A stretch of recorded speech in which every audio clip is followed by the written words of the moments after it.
Hello बच्चों लोग, क्या हाल चाल, कैसे हैं आप सब। Very good afternoon everyone. सभी बच्चे लोगों को मेरा प्यार भरा नमस्कार।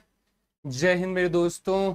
आज एक और स्ट्रैटेजी वीडियो में आप लोगों के लिए लेकर आया हूं, जिसके अंदर मैं बात करूंगा कि अगर आपकी मैथ्स कमजोर है तो आप क्या करें, कैसे वो की फैक्टर्स हैं जिससे कोई भी बच्चा अपने मैथ्स को सही कर सकता है। मैं इंडिविजुअल लेवल पर नहीं बात कर सकता, क्योंकि इंडिविजुअल लेवल पर हर बच्चे का रिक्वायरमेंट अलग होता है, हर बच्चे को कुछ अलग परेशानी होती है, कुछ अलग चीज़ें की उसको ज़रूरत होती है। लेकिन अगर मैं ऑन एन एवरेज सभी बच्चों को क्लस्टर करके एक साथ अगर उन्हें स्ट्रैटेजी बताने की कोशिश करूं, तो ये वो तरीका है जिससे कोई भी बच्चा अपने मैथ्स को सुधार सकता है और एनडीए के एग्जाम में मैथ्स को अच्छे से फोड़ सकता है। तो ये बहुत इंपॉर्टेंट है और मैं यहाँ पर बताऊंगा वो की फैक्टर्स जिसे आपको फॉलो करना है और बिल्कुल बिना सोचे समझे फॉलो करना है। और देखिए, आपको डेफिनेटली इसके पॉजिटिव रिजल्ट्स देखने को मिलेंगे। ठीक है, तो चलिए बहुत ज़्यादा देर नहीं करते हैं और इस सेशन को पूरा देखिएगा, क्योंकि इस सेशन के एंड में मैं आप लोगों के लिए कुछ इंटरेस्टिंग लेकर आया हूं, जो कि आप लोगों के हैवी डिमांड पर बार बार यहाँ पर पूछा जा रहा था। तो भैया लीजिए, आप लोगों के लिए वो चीज़ आ चुकी है। तो सर वो क्या है, जैसा कि मैंने बताया, बिल्कुल एंड तक आपको थोड़ा सा वेट करना है। तो आइए बात करते हैं सबसे पहले कि टाइप ऑफ एप्लीकेंट हमारे पास कैसे होते हैं। जो भी एग्जामिनेशन को अपीयर करते हैं वो दो तरीके के मेजरली बात करूंगा, जिनका फर्स्ट अटेम्प्ट होता है, जिनको एनडीए के एग्जामिनेशन के लेवल कह लो या फिर उसमें किस तरीके का सिलेबस आता है उसके बारे में कोई आइडिया नहीं होता है, उनके बारे में बात करनी है। और दूसरा, जो प्रीवियसली अटेम्प्ट कर चुके हैं, यानी चाहे वो उनका पहला अटेम्प्ट नहीं, दूसरा अटेम्प्ट हो, तीसरा अटेम्प्ट हो, चौथा अटेम्प्ट हो, कोई सा भी अटेम्प्ट हो, ठीक है, उन्हें एक आइडिया होता है एग्जामिनेशन में और वो पहले भी तैयारी कर चुके होते हैं। तो मैं दोनों के लिए थोड़ी थोड़ी बात करूंगा। सबसे पहले मैं फ्रेश बच्चे के लिए बात करूंगा, जो पहली बार अटेम्प्ट ले रहा हो यहाँ पर, है ना। तो आइए बात करते हैं। और इसके ऊपर मैं सबसे पहले, जो सबसे ज़रूरी चीज़ होता है कि ऐसे कॉम्पिटिटिव एग्जामिनेशंस के लिए आपको प्रॉपर गाइडेंस की बहुत ज़्यादा ज़रूरत होती है। अगर आपको सही गाइडेंस नहीं मिलती है तो आप अंधाधुंध मेहनत करते जाओगे, आपको ये नहीं पता चलेगा कि कहाँ पर एक्चुअली में मेहनत करनी थी, कहाँ पर आप बाईपास करके आगे बढ़ सकते थे। तो इसलिए guidance is very very important.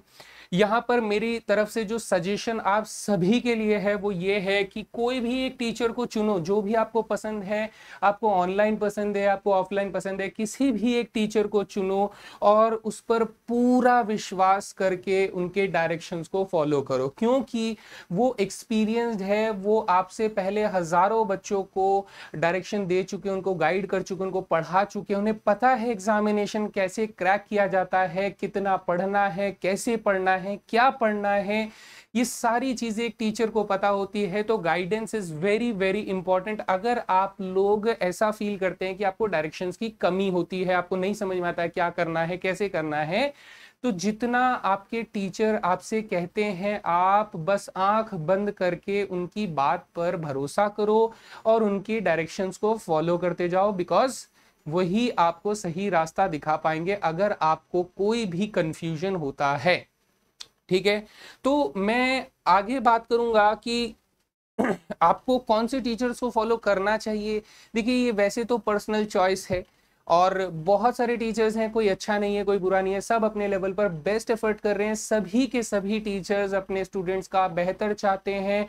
वो चाहते हैं कि भाई बच्चा हमारे पास आया है तो वो सिलेक्ट हो, क्योंकि भाई वो इतनी मेहनत करके अपने जीवन के इतने इम्पोर्टेंट समय को वो टीचर के हाथों में रख रहा है, तो वो यही चाहता है कि बच्चा सिलेक्ट हो। तो किसी भी टीचर को मैं ऐसा कहीं नहीं कहूंगा कि आपको यहाँ जाना चाहिए, आपको वहां जाना चाहिए, आपको ये करना चाहिए, वो करना चाहिए, लेकिन ये आपके ऊपर चॉइस आता है कि आपको कौन से टीचर पसंद आते हैं, आपको कौन से टीचर का पढ़ा हुआ समझ में आता है, आप किससे कनेक्टेड फील करते हो। कोई टीचर खराब नहीं, कोई टीचर अच्छा नहीं, कोई ऐसा कंपैरिजन मत करो। आपको किससे बेटर फील होता है, आप उनके पास जाओ और उनसे पढ़ना स्टार्ट करो और उनकी डायरेक्शंस को फॉलो करो। दूसरा स्टेप, दूसरा स्टेप अगर मैं बात करूं तो कोई भी एक एनडीए की बुक उठाओ और उसे पूरा सॉल्व करो। तो अब बात आती है कि कोई भी एक एनडीए की किताब, जैसे मैं बार बार मोस्टली हर स्ट्रैटेजी वीडियो में बताता हूं कि आपको शुरुआती किताब RS अग्रवाल फॉर एनडीए उठानी चाहिए। अगर आप ये पूरी कर चुके हैं तो अरिहंत की पाथफाइंडर उठानी चाहिए। अगर आप ये भी पूरी कर चुके हो तो बेटा आप कोई और किताब उठा सकते हो, बस शर्त सिर्फ एक, जो ये वाली शर्त 90% बच्चे पता है इस शर्त को पूरी नहीं करते हैं कि कोई भी किताब लेकर वो उसे पूरी की पूरी सॉल्व नहीं करते हैं। पूरी की पूरी का मतलब होता है हर एक सवाल उनको जब तक अच्छे से ना आ जाए, वो किसी को एक्सप्लेन ना कर पाए, या फिर उनके सामने सवाल आते ही तुरंत वो उसका कॉन्सेप्ट ना बता पाए, तो इसे पूरा करना नहीं कहते हैं। कोई सी भी किताब उठाओ, चाहे आपने कोई पतली किताब उठाई है, चाहे आपने कोई मोटी किताब उठाई है, बस अपने आप को टारगेट ये दो कि मुझे ये पूरा करना है। अगर आपने पूरी नहीं करी तो आपने किस बात की पूरी तैयारी करी? आपने पूरी तैयारी करी नहीं। और अगर आपकी तैयारी ही कंप्लीट नहीं है तो आप कैसे अपने आप से रिजल्ट का एक्सपेक्टेशन रख सकते हो?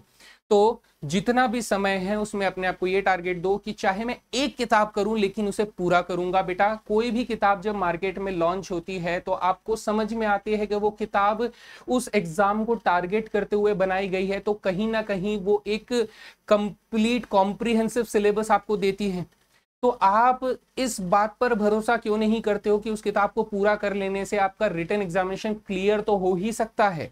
तो ये मेरा रिकमेंडेशन है। बाकी अगर कोई कहता है कि सर और कौन कौन सी किताबें पढ़नी है, तो ये वाली वीडियो आप सर्च कर सकते हो बेटा, क्या हो एनडीए मैथ्स के लिए सटीक रणनीति। और बहुत बच्चों ने ये वीडियो देखी है और उसमें बहुत अमल भी कर रहे हैं। आपको अगर अभी तक नहीं पता है कि कौन सी वीडियो देखनी है या फिर कौन सी किताबें पढ़नी है, तो आप इस वाली वीडियो को फॉलो कर सकते हो, आपको वीडियो सेक्शन में मिल जाएगा, है ना। ये लाइव गया था, मैंने बच्चों से इंटरेक्ट करते हुए इसके बारे में बताया था, तो आप इसे देख सकते हैं। इसमें आपके और भी ज्यादातर डाउट जो है वो क्लियर हो जाएंगे, राइट। चलिए आगे बात करते हैं। सर ये वाली चीज जो है ना, बच्चों को बहुत बहुत बहुत बार मैं बोल चुका हूं लेकिन फिर भी नहीं समझ में आता है। मैथमेटिक्स एक दिन में नहीं आती है। अगर आपको लगता है कि आपने किसी टीचर से क्लास लिया, उन्होंने कॉन्सेप्ट बताया, उन्होंने 10 सवाल आपको सॉल्व करके बता दिए, तो आपको भी उनकी तरह कोई वरदान मिल जाएगा कि उस क्वेश्चन का, उस कॉन्सेप्ट का कोई भी क्वेश्चन आप सॉल्व कर सकते हो, तो ये सिर्फ और सिर्फ फिल्मी बातें हैं बेटा। ठीक है, ऐसा नहीं होता है। मैथमेटिक्स एक दिन में नहीं आती है। मैथमेटिक्स के लिए घिसना पड़ता है, आपको समय बिताना पड़ता है, इसे बहुत ज्यादा डेडिकेशन के साथ प्यार करना पड़ता है। आपको बहुत सारे क्वेश्चन सॉल्व करने होते हैं। अगर कोई क्वेश्चन सॉल्व नहीं हो रहा है तो 10 बार की रिक्वायरमेंट हो 10 बार करना पड़े, 50 बार की रिक्वायरमेंट हो 50 बार करना पड़े। मैं यहां पर एक एग्जांपल लेना चाहूंगा। मेरा अभी अभी एक पुराना स्टूडेंट है दुर्गेश पांडे, जिसने कंप्लीटली आंख बंद करके मेरी इस बात पर भरोसा किया था कि सर अगर कोई क्वेश्चन मुझसे नहीं हो रहा है तो कितनी बार उसे करना चाहिए। मैंने उसे कहा था कि अगर वो क्वेश्चन समझ में आने में तुम्हें 10 बार लग रहा है तो 10 बार प्रैक्टिस करो, अगर वो क्वेश्चन समझ में आने में आपको 50 बार लग रहा है तो 50 बार करो। और उसने किया और आज वो रिटन एग्जामिनेशन क्लियर कर चुका है। वो भी बहुत ही आराम से वो रिटन एग्जामिनेशन को क्लियर कर रहा है। वो एक नहीं, वो कई सारे ऐसे डिफेंस एग्जामिनेशन के एग्जाम में अपीयर करता है और वो क्लियर करता है। तो ये एक एग्जाम्पल है जो कि मैं बच्चों में बताना चाहता हूं, लेकिन बहुत कम बच्चे इसको फॉलो करते हैं। लेकिन जो बच्चा फॉलो करता है वो खुद अपने अंदर रिजल्ट देख पाता है और वो रिजल्ट के साथ साथ वो एग्जामिनेशन क्रैक करना शुरू कर देता है। फिर वो बोलता है कि सर आपकी बात सही है। बस आपको ये याद रखना है कि एक दिन में मैथ्स नहीं आती है, आपको बहुत सारे एफर्ट्स लगाने पड़ेंगे। कोई क्वेश्चन अगर आपसे नहीं हो रहा है तो घबराओ मत बेटा, हर सवाल आप पहली बार में सॉल्व नहीं कर सकते हो। ये बहुत ही कॉमन सेंस वाली बात है। आपने मैथमेटिक्स थोड़ी ना बनाई है बेटा, मैथमेटिक्स जिन्होंने बनाई है उन्होंने अपने हिसाब से बनाई है। अब आपको उसे सीखना है। तो सीखने के स्टेज में जरूरी थोड़ा ना आपसे क्वेश्चन पढ़ते ही सॉल्व हो जाएगा। बहुत सारे बच्चे कहते हैं कि सर क्वेश्चन पढ़ते हैं तो मेरे से सॉल्व नहीं होता है। क्यों? आपको आपको अपने दुनिया जहान की सारी मैथमेटिक्स पढ़ ली है? नहीं। आपको उस क्वेश्चन को अगर सॉल्व नहीं हो रहा है तो आपको उसका सॉल्यूशन देखना है। आपको उसको सॉल्यूशन देखकर उसको सॉल्यूशन को समझकर कम से कम 5 बार 10 बार जितनी बार आपको रिक्वायरमेंट हो उतनी बार आपको उसे प्रैक्टिस करना चाहिए। तब जाके आपके दिमाग में एक कनेक्शन बनेगा कि अच्छा इस तरह के सवाल को ऐसे सॉल्व किया जाता है, तो अगली बार इससे मिलता जुलता कोई सवाल आएगा तो आपको पता होगा कि क्या मैं इस क्वेश्चन को ऐसे सॉल्व कर सकता हूं क्योंकि मैंने ऐसे सॉल्व करना सीखा था किसी क्वेश्चन में। अब आपने उस क्वेश्चन को एक ही बार सॉल्व किया है, 2 दिन बाद भूल जाओगे, तीसरे दिन नया सवाल आएगा, फिर से वही ढक के 3-5 हो जाएगा कि सर जी फिर से नहीं हो रहा है। तो समझो बेटा, ये लूप होल है जहां तुम फंसे रह जाओगे, घूमते रह जाओगे, घूमते रह जाओगे, है ना। लेकिन आपको इस चक्रव्यूह से अगर निकलना है तो एक सवाल जो आपके सामने पहली बार आया, आप उसे पहली बार में ही खत्म करो कि मैं इसे 10 बार प्रैक्टिस कर लूं, मैं 20 बार प्रैक्टिस कर लूं, ताकि दोबारा आए तो मुझे इसे दोबारा प्रैक्टिस करने की जरूरत ना हो। आप एक बार समय इन्वेस्ट करो बेटा, दोबारा आपका समय बर्बाद नहीं होने दूंगा, इस बात का वादा है मेरा आपसे, है ना। ठीक है, और ये चीज याद रखिएगा बेटा, एक ही बार करना है और पूरा करना है। फिर उसके बाद ये उन बच्चों के लिए है, ये तो मैंने पहले जो बातें बताई, मैंने इन बातों में क्या बताया कि भाई जो बच्चे पहली बार अटेम्प्ट कर रहे हैं उनको सिलेबस कैसे करना है। तो देखो, पहली बार में इट्स वेरी ऑब्वियस कि हर बच्चे का पहले अटेम्प्ट में रिटर्न नहीं निकलता है, क्योंकि वो एग्जामिनेशन के पैटर्न को समझने में उसे समय लग जाता है।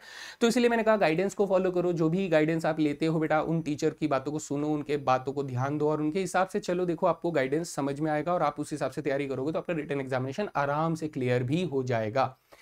मगर अगर आप इस बात को अपने ऊपर ही रखते हो कि सर मैं ही कर लूंगा या फिर मेरे से मैं ही ढूंढ लूंगा, तो थोड़ा सा डिफिकल्ट हो जाता है। तो इस बात को ध्यान में रखते हुए हम लोग आगे चलते हैं। अब जिन बच्चों ने पहले कभी एग्जामिनेशन दिया है, मुझे उन बच्चों से सिर्फ एक ही शिकायत है, क्या आपने उस एग्जाम से पहले जो 5 या 6 महीने आपको मिले होते हैं, क्या आप उन 5-6 महीनों में आपने तैयारी नहीं करी थी? करी थी ना। तो फिर जब दूसरी बार एग्जाम आता है तो आप फिर से थ्योरी क्यों पढ़ने लग जाते हो? इसका मतलब आपने पहले तैयारी नहीं करी थी। तो ये बेटा, तुम दुनिया में किसी को भी धोखा दे दो, जिस दिन अपने आप को धोखा देना बंद करोगे, आप देखना ऊपर चढ़ना शुरू कर दोगे। और जब तक आप अपने आप से झूठ बोलते रहोगे, अपने आप को धोखा देते रहोगे बेटा, जीवन में कभी कुछ भी हासिल नहीं कर पाओगे। ये सिर्फ आपको पता है कि आपने कितनी तैयारी करी है। तो प्लीज अपने आप से सच बोलिए और अपने आप से, अपने आप पर तरस खाइए कि मुझे मेहनत करनी है तो ईमानदारी से करनी है, मुझे खुद से झूठ नहीं बोलना है। ये मेरे गोल्डन वर्ड्स लिख लीजिएगा बेटा, अपने आप से झूठ बोलना बंद करो, आज ही बंद करो और अभी से बंद करो। तो मैं मान के चलता हूं कि वे बच्चे जो सीरियसली इससे पहले वाले अटेम्प्ट में पढ़ चुके हैं, जो नहीं पढ़े हैं बेटा, वो एज अ फ्रेशर की तरह बैठे, बार बार लूप होल में फंसे रहें। अगर निकलना चाहते हो तो मेरी बातों को याद रखना। और जिन बच्चों ने पहले अटेम्प्ट में पढ़ा है लेकिन वो किसी गलतियों की वजह से, कुछ छोटी मोटी गलती है, सही डायरेक्शन नहीं मिल पाई होगी या फिर कुछ भी मिसिंग होगा, तो उस वजह से वो नहीं क्लियर कर पाए हैं, तो वो इन चीजों पर फॉलो करें कि अगर वो थ्योरी पढ़ चुके हैं तो पुराने मॉक टेस्ट लगाना स्टार्ट कर दो। पुराने मॉक टेस्ट जैसे कि अगर मान लो अभी 2024 के सेकंड वाला एग्जामिनेशन के लिए आप प्रिपेयर कर रहे हो, तो 2024 के फर्स्ट वाले एग्जामिनेशन में मॉक टेस्ट आएंगे, 2023 के सेकंड वाले एग्जामिनेशन में मॉक टेस्ट आएंगे। बहुत ज्यादा पीछे मत जाओ, लेकिन ये वाले मॉक टेस्ट जो है अभी लेटेस्ट आप लोगों को मार्केट में मिल सकते हैं ना। हाँ, या फिर आपने पुराने खरीदे होंगे। हाँ, तो अभी समय है, तो आप उन क्वेश्चंस को रिवाइज क्यों नहीं कर रहे हो? अब इसमें फायदा क्या है सर जी पुराने क्वेश्चन रिवाइज करने के? बेटा देखो, मेरी बात सुनो, सिलेबस कन्फाइंड है। समंदर जितना सिलेबस तो है नहीं करंट अफेयर जैसा कि हर दिन नया पैदा हो रहा है, नहीं ना। मैथमेटिक्स का सिलेबस कन्फाइंड है।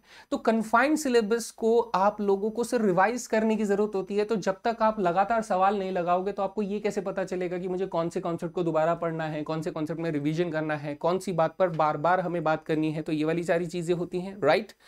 तो मैं ये कहूंगा कि पुराने मॉक टेस्ट को लगाना शुरू कर दीजिए, नए मॉक टेस्ट के लिए वेट मत करिए। नए मॉक टेस्ट जब एग्जाम से 1-2 महीने पहले आने होंगे, तब तक क्या करोगे बेटा? मक्खी मारोगे।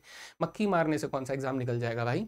नहीं निकलेगा ना। तो आप लोग मॉक टेस्ट लगाइए, जो भी क्वेश्चन जहां से मिले, गूगल से मिले, गूगल पे है या फिर यूट्यूब पे कोई टीचर पढ़ा रहे हैं तो उनकी क्लास में से क्वेश्चन सारे निकाल लिए, सॉल्व करके देख लिए। आपस में डिस्कशन ग्रुप्स बनाइए दोस्तों के साथ कि भैया तेरा सवाल क्या है, उसके सवालों को सॉल्व कीजिए, अपना सवाल उसे चैलेंज की तरह दीजिए। आपस में ऐसा गुट बनाइए जो आपको प्रोग्रेसिव रास्ते में लेकर जाए, ना कि पीछे लेने वाले। दिन भर रील्स देखकर क्या उखाड़ लोगे यार तुम लोग, हैं? क्या लोगे तुम लोग रील्स देखकर? तो ऐसे दोस्त आपके किसी काम नहीं आने वाले हैं। दोस्तों को अच्छी जगह रखिए कि हाँ ये मेरे स्कूल के दोस्त हैं, ये मेरे गली के दोस्त हैं, ये मेरे फलाना दोस्त है, ढिमका दोस्त हैं। लेकिन अभी समय आपसे क्या डिमांड करता है कि आप अपने साथी ऐसे चुने जो आपको इसी रास्ते में अग्रसर करने के लिए प्रमोट करें, आपको और मोटिवेट करें कि भाई तुझे पढ़ना है, तेरी कमियां गिनाए, तुम्हें ये चीजें बताए कि क्या क्या करने से क्या हो सकता है। ये सारी चीजें मैं आप लोगों से कहूंगा। तो नए मॉक टेस्ट का वेट बिल्कुल मत करो, पुराने मॉक टेस्ट लगाओ। जितने भी क्वेश्चंस आप अटेम्प्ट करते जाओगे आपको पता चलेगा कि मुझे ये क्वेश्चन प्रैक्टिस करनी है, ये क्वेश्चन मुझे आता है, ये वाला थ्योरी रिवाइज करना है। थ्योरी अगर रिवाइज ही करनी है तो क्वेश्चन के माध्यम से करो ना यार। दोबारा पूरी थ्योरी पढ़ने का कोई फायदा है नहीं है। तो जानो, अपने आप को जितना बेहतर जानोगे उतना ही अपने कमियों को दूर कर पाओगे, और जितना कमियों को दूर करोगे उतना ही एग्जाम क्रैक करने के करीब हो जाओगे। याद रखिएगा ये भी, ठीक है। नेक्स्ट, अब ये मैं कहता हूं कि 2015 से सारे के सारे प्रीवियस ईयर क्वेश्चंस लगा डालो। खाली बैठे हो क्या करोगे, कुछ नहीं है करने को, लगाओ भाई, भर के लगाओ, PYQs लगाओ। ये मैं फ्रेश बच्चे के लिए भी कह रहा हूँ, ये मैं पहले अटेम्प्ट किए हुए पेपर वाले बच्चे को भी कह रहा हूँ, कि जिसने पहले भी अटेम्प्ट किया हुआ है उनके लिए कह रहा हूँ 2015 तक के PYQs लगा लो। अगर तुम्हारी हिम्मत है, तुम्हारे पास इतना समय है, तो इससे पहले की भी लगा डालो, लेकिन 2015 से तो सारे लगा दो, लेटेस्ट वाले, ठीक है। अब इसमें मैं आप लोगों की मदद कैसे कर रहा हूं, मैं अनअकैडमी के प्लेटफॉर्म पर स्पेशल क्लासेस कही जाती हैं, ये फ्री क्लासेस होती है, free for all, free for all. ये फ्री फॉर ऑल क्लासेस में मैं PYQ सेशंस चलाता हूं बेटा। ये PYQ सेशंस आप देख सकते हो, जैसे सीक्वेंस सीरीज का सेकंड पार्ट, सीक्वेंस सीरीज का फर्स्ट पार्ट, यहाँ पर क्वाड्रेटिक इक्वेशन सेकंड पार्ट। बहुत सारे बच्चे क्लास में ज्वाइन करते हैं और इंटरेक्टिव वे होता है। सबसे अच्छी बात क्या होती है बेटा, डेटा फ्रेंडली होता है। डेटा फ्रेंडली मतलब कम डेटा में ज्यादा लंबी क्लास चलती है, और आप पोल, इंटरेक्टिव पोल्स मिल सकते हैं, आप अपने डाउट्स पूछ सकते हैं, आप हैंड आउट फीचर यूज कर सकते हैं। हैंड आउट फीचर मतलब ऐसा कि अगर आपको कोई बात मुझे बतानी है जो आप लिख कर नहीं समझा पा रहे हो, तो आपको मैं अलाउ करता हूं कि आप मुझे कॉल कर सकते हैं वहीं पर क्लास के दौरान, जहां हम 1-on-1 एक दूसरे पर कॉल पर बात करते हुए एक दूसरे से डिस्कस करते हैं कि आपकी प्रॉब्लम क्या है, और मैं उसको बेहतर समझकर आपको आंसर भी कर पाता हूं। तो भाई ये तो फ्री फॉर ऑल है, यहां क्यों नहीं आते, यहां आओ। आपको इस क्लासेस की जो लिंक है बेटा डिस्क्रिप्शन में मिल जाएगी। ये सारी की सारी क्लासेस शेड्यूल्ड हैं, तो आप इन्हें ज्वाइन कीजिए और देखिए आपका एक्सपीरियंस कितना बेहतर होता है। ये प्रीवियस ईयर क्वेश्चंस की प्रैक्टिस जो है मैं फ्री सबके लिए चला रहा हूं, आप लोग यहां ज्वाइन कर सकते हैं, ठीक है। नेक्स्ट स्टेज में अगर मैं बात करूं, तो अभी जो लेटेस्ट, अब सबके लिए एक बहुत हैवी डिमांड, बहुत ही ज्यादा हैवी डिमांड पर ये बात रखी गई थी। पिछले कुछ एक महीने से हमसे बार बार बच्चे कांटेक्ट कर रहे हैं कि सर प्लीज हम लोग मैथ्स का ओनली बैच चाहते हैं, हमारी सिर्फ मैथ्स कमजोर है, हमें सिर्फ मैथ्स पढ़ना है। तो बच्चों ने बार बार मेरे को ये बात बोली, तो मैंने टीम से बात करी कि भैया बच्चे जो हैं ऑन हैवी डिमांड मैथ्स का ओनली बैच मांग रहे हैं, सिर्फ मैथ्स का बैच, बाकी और कोई सब्जेक्ट नहीं। तो ये लीजिए, आप लोगों के सामने एक बैच आ चुका है ऐसा ही आपके हैवी डिमांड पर, Vikrant batch for NDA maths 2024-2। और ये जो बैच का प्राइस है बेटा, ठीक है, ये 1999 ओनली है बेटा। इसमें आप लोग कूपन कोड अगर यूज करोगे, कौन सा, तो ये कूपन कोड इस्तेमाल करने पर आपको और डिस्काउंट मिल जाएगा। जो भी मैक्सिमम डिस्काउंट आपको अवेलेबल होगा वो सारा का सारा डिस्काउंट मिल जाएगा। इसकी जो भी डिटेल्स है वो मैं आप लोगों के साथ अभी बात करूंगा, ठीक है। यहाँ पर इस बैच को लेकर अगर मैं कुछ बातें करना चाहूँ तो मेरी बात ध्यान से सुनिएगा, ठीक है। इसके ऊपर हम लोग थोड़ा बात कर लेते हैं। जैसे ये बैच आप लोग जब डिस्क्रिप्शन में दिए हुए लिंक विक्रांत बैच को जब आप खोलेंगे, उस लिंक पे क्लिक करेंगे तो आपके सामने ये वाला पेज खुलकर आएगा। इस पेज में मैं आपको बताता हूं, देखो बेटा, सबसे पहले इंपॉर्टेंट चीज क्या है, जो सबसे जरूरी बात होती है। मैं बार बार प्लेटफॉर्म पर कुछ बच्चे आकर देखता हूं जो ये कहते सर आप हिंदी में क्यों नहीं पढ़ाते हैं। देखो बेटा, मैं साफ साफ बता देता हूं, अभी बता देता हूं कि मैं हिंदी में नहीं पढ़ा सकता, मैं पढ़ाता नहीं वाली बात, मैं हिंदी में नहीं पढ़ा सकता, क्योंकि मैंने खुद कभी हिंदी में नहीं पढ़ा है। मेरी जो लैंग्वेज है ऑफ मोड ऑफ जो कम्युनिकेशन था मेरा स्कूल में, तो वो मेरा इंग्लिश में ही पढ़ाया जाता था, तो मैंने इंग्लिश में ही पढ़ा है। एंड मेरे लिए बहुत ज़्यादा डिफिकल्ट टास्क है कि मैं हर इंग्लिश के शब्द को, मैथमेटिकल शब्द को हिंदी में बदल कर आप लोगों के सामने रखूं, या फिर इसके लिए मेरे को भी बहुत ज़्यादा चीज़ें याद करनी पड़ेंगी, और इतना शायद समय नहीं होता है, क्योंकि भैया बच्चों के एग्जामिनेशन इतने करीब होते हैं कि मैं और ज़्यादा एफर्ट्स उनको पास करवाने में लगाता हूँ ताकि वो जो जुड़े हुए हैं वो पास हो जाए। तो नई चीज़ें पढ़ने के लिए बेटा मुझे भी समय चाहिए होती है, वो थोड़ा सा मिसिंग होता है। तो मैं यहाँ पर कहूँगा सबसे पहले जो चीज़ है वो बेटा, नोट्स जो होंगे वो अंग्रेजी में आपको मिलेंगे, यानी जो भी मैथमेटिक्स के टर्म्स लिखे रहेंगे वो सब अंग्रेजी में होंगे, लेकिन मेरी जो वार्तालाप करने की भाषा होगी वो हिंदी होगी।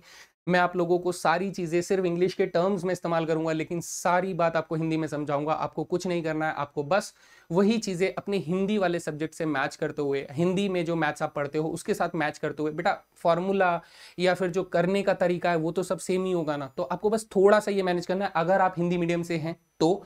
और अगर आपको लगता है नहीं नहीं हमें तो प्योर हिंदी बैच चाहिए, तो ये बेटा आपके लिए नहीं है। बहुत सिंपल बात बोलूंगा, ये आपके लिए नहीं है। मैं किसी भी तरह के धोखे में आपको नहीं रखना चाहता, बिकॉज आपका नुकसान होगा और ये मेरे से बर्दाश्त नहीं है, ठीक है।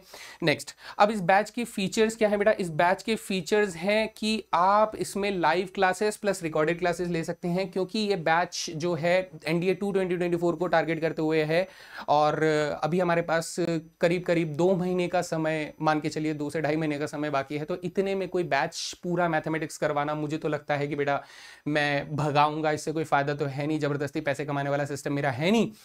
मैं ये कह रहा हूं कि बेटा जो बैच हम लोग शुरू कर चुके थे, उसी बैच का हिस्सा जो है वो आपको कुछ हिस्सा रिकॉर्डेड में मिल जाएगा, जिसे आप फास्ट फॉरवर्ड में देख सकते हो। आप उसे, है ना, 2 वर्जन में है, रिकॉर्डेड में है, लाइव में है, दोनों पार्ट्स में ही आपको मिलेगा। ठीक है। लाइव क्लासेस अगर आप पहले का पढ़ चुके हो तो आप लाइव क्लासेस में ज्वाइन कर लीजिए। अगर आपने पहले का नहीं पढ़ा है तो बेटा रिकॉर्डेड से शुरू कीजिए, क्योंकि यहाँ मैं जिस बात पर बार बार प्रेशराइज करता हूँ वो ये कि कोई भी बैच जो है अगर आप शुरू कर रहे हैं तो उसे हमेशा शुरू से देखिए, क्योंकि मैथमेटिक्स हमेशा स्टार्टिंग से पढ़ने पर समझ में आती है। क्योंकि अगर आपको प्लस माइनस ही नहीं करना आता है तो आप बेटा मल्टीप्लाई डिवाइड तक तो भूल ही जाइए, और मल्टीप्लाई डिवाइड करना नहीं आता है तो आप एक्सपोनेंट्स, पावर्स वगैरह कैसे कैलकुलेट करोगे। तो इसी नियम को फॉलो करते हुए हम लोग बेसिक मैथमेटिक्स से शुरू करते हैं और धीरे धीरे लेवल बढ़ाते बढ़ाते रिलेटेड चैप्टर्स को आगे ऐड ऑन करते रहते हैं। ठीक है। इसमें आप लोगों को बेटा डीपीपीस मिल जाएंगी। ठीक है। ये 3 मंथ्स के लिए एक्सेस अवेलेबल होगा इसका आप लोगों को। आप एक बार इसे NDA 2 2024 तक के लिए इसे इस्तेमाल कर सकते हैं। इवनिंग में क्लासेस होंगी, लाइव क्लासेस अगर आप ज्वाइन करना चाहते हैं। अगर कंप्लीट शेड्यूल आप देखेंगे तो यहाँ पर आपको पहले लॉग इन करना होगा, अपने नंबर से रजिस्टर करना होगा, फिर आप इसका कंप्लीट शेड्यूल यहाँ पर देख सकते हैं। राइट। ठीक है। बाकी यहाँ पर आपके मेरा ये बैच है, मेरा पढ़ाया हुआ बैच है। ठीक है। तो इसके बारे में मैं और डिटेल्स में बता दूंगा। ये कुछ बच्चों ने प्लेटफॉर्म के बारे में बताया हुआ है। ठीक है। तो अब ये सारी चीज़ें आपको समझ में आ गई हैं, जो बहुत हेवी डिमांड में था इसलिए ये लेकर आया गया, वरना इसकी कोई ज़रूरत नहीं थी। बच्चे लगातार ये कह रहे थे कि सर हमें पूरा सब्सक्रिप्शन नहीं चाहिए, हमें सिर्फ मैथ्स ओनली का बैच बता दीजिए, हमें सिर्फ वही करना है। तो इसकी बात को वजन रखते हुए हम ये बैच लेकर आए हैं। तो जितने भी बच्चे इंटरेस्टेड हैं वो इसको ज्वाइन कर सकते हैं। राइट। चलिए, अब इसके बाद अगर मैं बताऊं तो वाई ओनली अखिल सर, मैं ही क्यों इस चीज को प्रमोट करूं भाई कि हाँ आपको ये वाला बैच लेना चाहिए, ये क्यों? बेटा ये मैं नहीं कहूंगा। मैं अपनी मुंह से अपनी तारीफ करते हुए अजीब लगूंगा, जोकर लगूंगा यार। ठीक है। तो मुझे जोकर नहीं बनना है। तो मैं आपको बता देता हूं, यहां पर आप लोग कुछ कमेंट्स पढ़ सकते हो। ये मेरे इसी करंट बैच में जुड़े हुए, जो पराक्रम बैच में आपको बताया जा रहा हूं, ठीक है, बार बार मैं जो प्रमोट करता हूं, उसी बैच के जुड़े हुए बच्चे या फिर उससे पहले के बच्चे जिन्होंने NDA 1 2024 अटेम्प्ट दिया था और जो मेरे से पढ़े थे, ये उन बच्चों के कुछ कमेंट्स हैं जो कि आप लोग पढ़ सकते हो। ठीक है। और साथ ही बेटा देखो, ये करीब करीब मुझे 5 से 6 महीने हुए हैं अनअकैडमी के प्लेटफॉर्म पर आए हुए, and this is unbelievable response की मैं, बच्चों ने मेरे को इतना प्यार दिया, इतना प्यार दिया है कि ये 5 से 6 महीने के अंदर 700K का वॉच मिनट हो चुका है। यानी बच्चे लगातार 2-2 घंटे बिना रुके मेरी क्लासेस को ज्वाइन करते हैं, फन एलिमेंट के साथ पढ़ते हैं, सीखते हैं, डीपीपीज अटेम्प्ट करते हैं, और ये 30 दिन का वॉच मिनट है बेटा। अभी लेटेस्ट आप समझ रहे हो 30 दिन, ये पूरे टाइम का है। मतलब शुरुआते में थोड़े कम बच्चे आया करते थे, फिर धीरे धीरे प्यार बढ़ गया उनको मेरे लिए, और प्यार बढ़ते बढ़ते बढ़ते अभी ये 30 दिन का वॉच मिनट है, यानी 240K watch minute only in 30 days. यानी बच्चे लगातार कांस्टेंट एफर्ट के साथ मेरे साथ जुड़े हुए हैं और वो पढ़ रहे हैं। और बाकी आप लोग कुछ कमेंट्स वगैरह हैं, ये आप खुद से पढ़ सकते हैं बेटा। मैं स्क्रीनशॉट यहाँ पर आप पॉज करके इसको पढ़ सकते हैं। ये सिर्फ सर 6 कमेंट, अरे बेटा 50-60 ऐसे कमेंट्स थे जिसमें से मैं सारे लेकर आऊंगा तो बड़ा क्रिंज सा लग जाएगा, तो क्रिंज तो करना नहीं है। थोड़े और देख लो बेटा, ये एक और पेज ले आया, तो ये कुछ ऐसा है जिसमें से आप यहाँ पर देख सकते हैं, दुर्गेश का नाम है, वेद शिवम का नाम है, इन दोनों का इंटरव्यू भी आप लोगों ने देखा होगा। ये पढ़ चुके हैं ये सारे बच्चे। ठीक है। और पढ़कर ये जो अपना एक्सपीरियंस है वो शेयर करते हैं। ठीक है। जैसे ही ये कोई क्लास इनको पसंद आती है तो ये जाकर एक कमेंट टाइप करके देते हैं कि सर जी ऐसा ऐसा है। और मैं जितने, मेरे को सबसे बेहतरीन वाले कमेंट्स लगे ना जो मेरे दिल को छुए, ऑब्वियसली बात है यार, कुछ कमेंट्स ऐसे होते हैं ना जो दिल को छूते हैं, तो मैंने वो वाले कमेंट्स आप लोगों के लिए यहाँ पर लेकर ले आया कि भाई बच्चों के साथ शेयर करूंगा। तो मैं ऐसा कुछ नहीं कहूंगा कि आपको सिर्फ मुझसे ही पढ़ना चाहिए, आप किसी भी टीचर को फॉलो करो। मैं अपनी बात को वापस से रिपीट करूंगा कि यहाँ पर NDA पढ़ाने वाला, अपने ऑनलाइन प्लेटफॉर्म पर हो, ऑफलाइन प्लेटफॉर्म पर हो, NDA पढ़ाने वाला कोई भी टीचर आपका बुरा नहीं चाहता है। वो सिर्फ चाहता है कि आपका एग्जामिनेशन क्लियर हो जाए। लेकिन अगर कोई बच्चा ये कहता है कि सर मुझे आपसे पढ़ना है, तो उनके लेकर कुछ भरोसे के लिए ट्रस्ट अगर बिल्ड करना है तो मैं ये बच्चों की तरफ से दिए गए कमेंट्स हैं जो मैं आपके लिए शेयर कर रहा हूँ, वरना ये पर्सनल है मेरे मैं खुद पढ़ता हूँ और अपने फैमिली वालों को पढ़ाता हूँ। हाँ, मैं आप लोगों को पढ़ा रहा हूँ, ठीक है। तो ये सारी चीज़ें हैं, तो आई गेस आपको इन सारी चीज़ों से थोड़ा बहुत समझ में आ गया होगा कि सर क्या कहना चाहते हैं और कितना। तो अभी भी काफ़ी अच्छा खासा समय है, अगर आप चाहें तो आप रिकॉर्डेड जो क्लासेस हैं उनको अच्छे से देख सकते हैं, ठीक है, और उसको देखते हुए फिर लाइव को ज्वाइन कर सकते हैं और ये आने वाले NDA 2 2024 को बहुत अच्छे से टारगेट कर सकते हैं। It's not very too late. तो अब आप लोग जल्दी से तैयार हो जाइए। जो भी लिंक्स वगैरह हैं, जो भी डिजायर्ड लिंक्स हैं, चाहे वो इस बैच के लिंक्स हो, चाहे वो स्पेशल क्लासेस के लिंक्स हो, चाहे वो मेरी टेलीग्राम चैनल के लिंक हो, वो सब के सब आपको डिस्क्रिप्शन में मिल जाएंगे। तो आपको कहीं और जाने की जरूरत नहीं है। मेरी तरफ से इतना ही था बेटा। अगर आप लोगों को बात समझ में आ गई है तो जय हिंद लिखेंगे सभी कमेंट्स में, और अगर कोई डाउट वगैरह है तो वो डाउट लिख सकते हैं कमेंट्स में और फिर मैं उसको वॉच करूंगा, और अगर कोई जेन्युइन कमेंट निकलता है तो ऑब्वियसली बात है मैं उसमें रिप्लाई भी करूंगा और आप लोगों के डाउट्स का सोल्यूशन भी मिल जाएगा। So that's it guys, thank you very much. I hope आप लोगों को बात बहुत अच्छे से समझ में आ गई है। मिलते हैं फिर अगले सेशन में और ऐसी लाइव क्लासेस के अंदर अनअकैडमी के प्लेटफॉर्म पे। तब तक के लिए जय हिंद दोस्तों।